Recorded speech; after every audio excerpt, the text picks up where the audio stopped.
Alhamdulillah, Masya Allah, di Indonesia kita punya sebuah tradisi yang sangat indah, yaitu tradisi mudik, pulang kampung.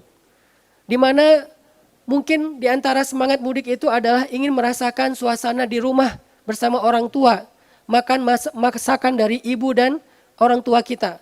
Tetapi yang lebih tinggi dari semua itu adalah tujuan dari mudik adalah menyambung orang yang memutuskan kita di kampung halaman. Dengan tetangga, tetangga yang mungkin masih ada hubungan rahminya, hubungan keluarganya dengan kita. Dan itu banyak terjadi, terutama dengan orang tua kita. Jangan sampai kedatangan kita untuk pulang kampung atau mudik justru menambah beban bagi orang tua kita. Tetapi harusnya seorang anak datang untuk menyempurnakan ibadah Ramadannya dengan mencari ridho ibu dan ayahnya. Karena sesungguhnya tidak akan sempurna ibadah kita di bulan Ramadan. Walaupun kita mendapatkan Lailatul Qadar, kalau orang tua kita khususnya ibu tidak ridho kepada kita. Mungkin kita masih ingat dengan kisah Alqamah, salah satu sahabat Nabi yang ahli ibadah, ahli tahajud, ahli puasa Senin Kamis, ahli zikir, ahli Al-Quran, ahli melakukan ibadah-ibadah yang diam-diam, sir, sangat ahli ibadah. Tetapi di akhir hayatnya Alqamah mendapatkan naza atau sakaratul maut yang sulit. Berhari-hari dia kesakitan dalam sakaratul mautnya, tidak tuntas-tuntas, dia tidak bisa wafat tetapi juga tidak sehat. Sehingga akhirnya istrinya melapor kepada Rasulullah SAW, ya Rasulullah, kenapa suami saya?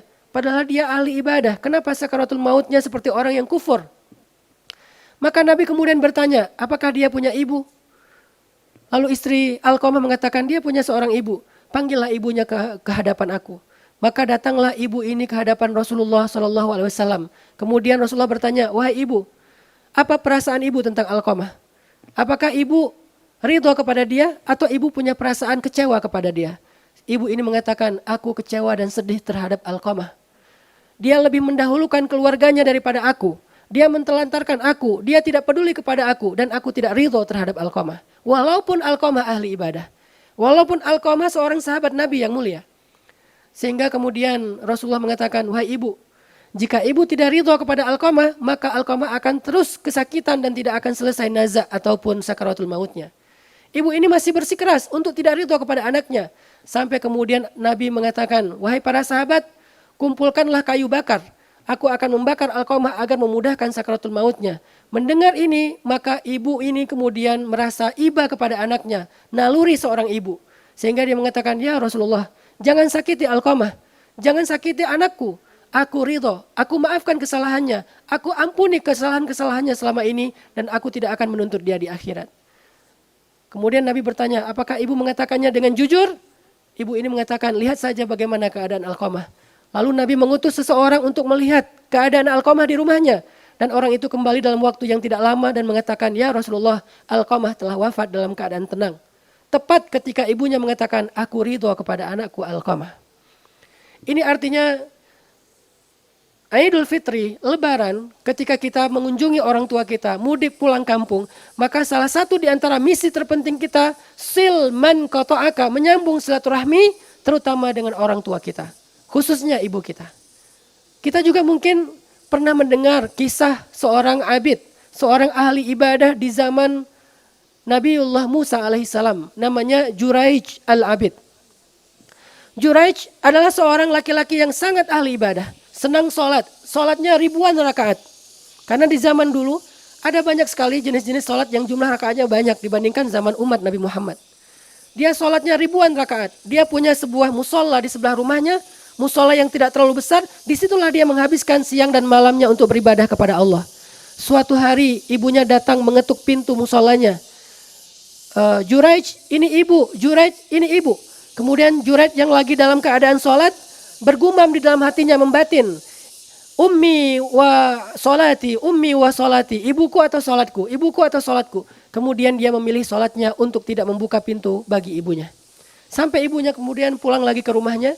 Hari berikutnya ibunya datang lagi, mengetuk pintu, ummi wa solati, dia memilih sholatnya. Ibunya pulang lagi, berkali-kali seperti itu kemudian ibunya berdoa, ya Allah, jangan terima ibadah Juraij sampai engkau utus kepadanya seorang perempuan pelacur.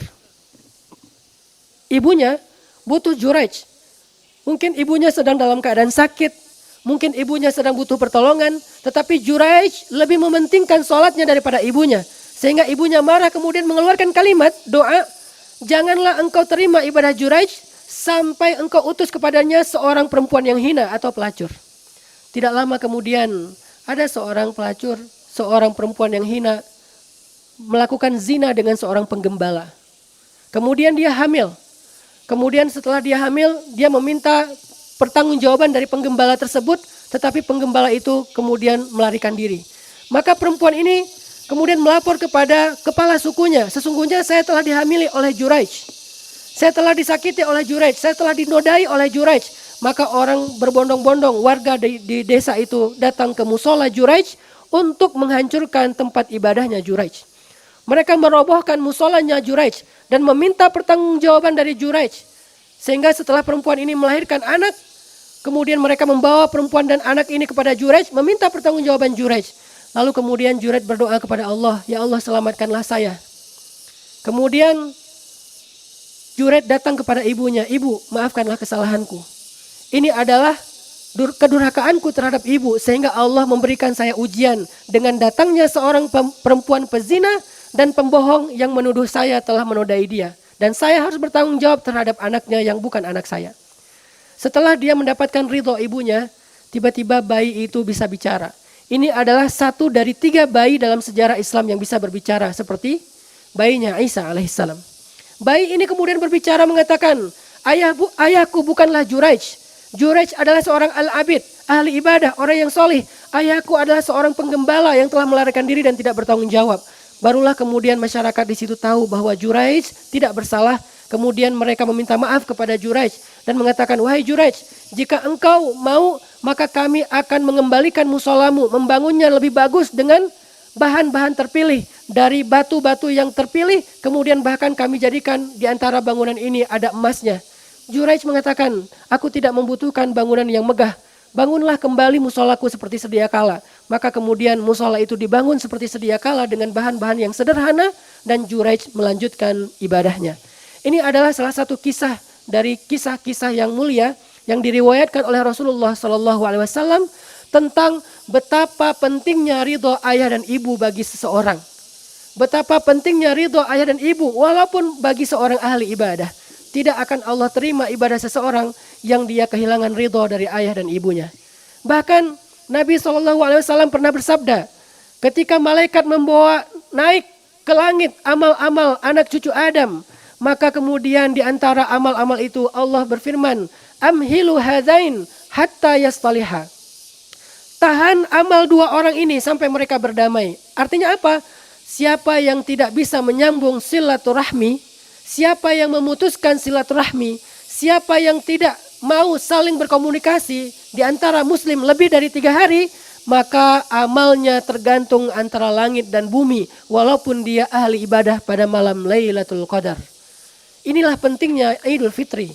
Walaupun kita tahu Ramadan adalah bulan yang paling mulia, Ramadan di dalamnya ada 1 malam yang lebih baik daripada 1000 bulan, tetapi semua kebaikan Ramadan itu tidak akan sempurna jika pada hari Idul Fitri kita tidak menjalankan syariat Idul Fitri. Salah satunya adalah sil man qata'aka, sambunglah siapa yang memutuskanmu. Semoga Allah Subhanahu wa taala melapangkan dada kita untuk mau bersilaturahmi, menyambung kembali hubungan yang terputus di antara keluarga kita. Karena ini membutuhkan kelapangan dada.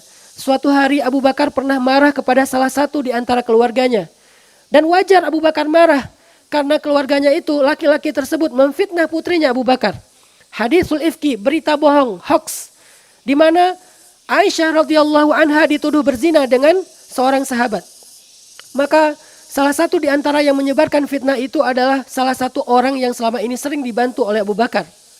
Laki-laki di antara keluarga Abu Bakar yang sering mendapatkan bantuan dari Abu Bakar. Dia ikut menyebarkan fitnah tentang Aisyah. Maka kemudian Abu Bakar bersumpah, demi Allah, saya tidak akan lagi membantu dia dan saya tidak akan lagi peduli kepada dia.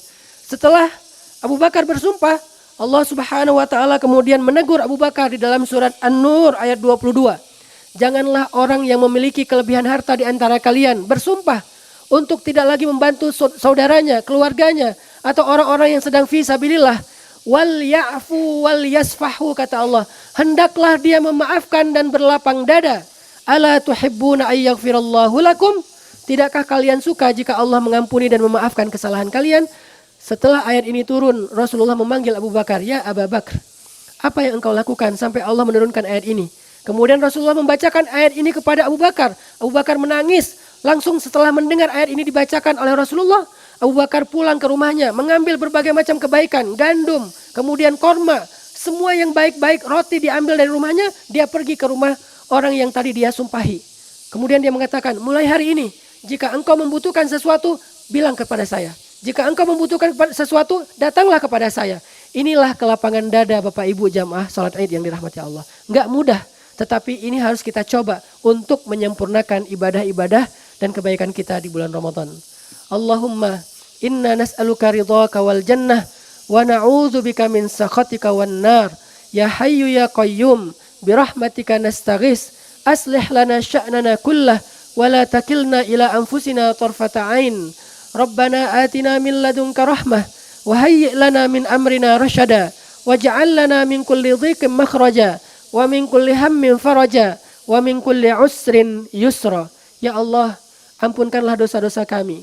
Terimalah ibadah Ramadan kami, puasa kami, tarawih kami, tadarus dan tilawah kami, iktikaf dan qiyam kami. Ya Allah, sempurnakanlah apa yang masih kurang dari ibadah kami. Maafkanlah apa yang masih salah dari amal ibadah kami. Rabbana la tu'akhidna in nasina aw akhtana. Rabbana la tahmil alaina isran kama hamaltahu ala alladhina min qablina. Rabbana wa la tuhammilna ma la taqata lana bih. Wa'fu anna waghfir lana warhamna. Anta maulana fansurna 'alal qaumil kafirin. Ya Allah, jadikanlah Yaumul Aid, hari Idul Fitri ini sebagai hari kebahagiaan bagi kami, bagi keluarga kami, bagi tetangga kami, bagi masyarakat kami, bagi bangsa kami, bagi kaum muslimin di seluruh dunia. Ya Allah, berikanlah kami kemampuan untuk bisa membahagiakan keluarga kami, membahagiakan saudara-saudara kami yang ada di sekitar kami. Jangan biarkan kami menjadi orang yang egois, yang bahagia sendiri dan tidak peduli dengan orang-orang yang ada di sekitarnya. Ya Allah, jadikanlah kami, hati kami penuh dengan kasih sayang, sebagaimana Engkau tanamkan kasih sayang itu di dalam hati Rasulullah SAW. Ya Allah, sambungkanlah apa yang terputus di antara silaturahmi kami. Sambungkanlah orang-orang yang memutuskan kami, ya Allah, di antara keluarga kami, orang tua kami, saudara kami, adik kakak kami, sepupu kami, keluarga besar kami, ya Allah. Rabbana, terimalah ibadah kami hari ini. Ya Rabbana, segala puji bagimu atas nikmat Idul Fitri, dan jadikanlah kami orang-orang yang beriman, dan pertemukanlah kami dengan Ramadan tahun yang akan datang. Rabbana atina fid dunya hasanah wa fil akhirati hasanah wa qina adzabannar. Aqulu qouli hadza wa astaghfirullah li wa lakum innahu huwal ghafurur rahim. Assalamualaikum warahmatullahi wabarakatuh.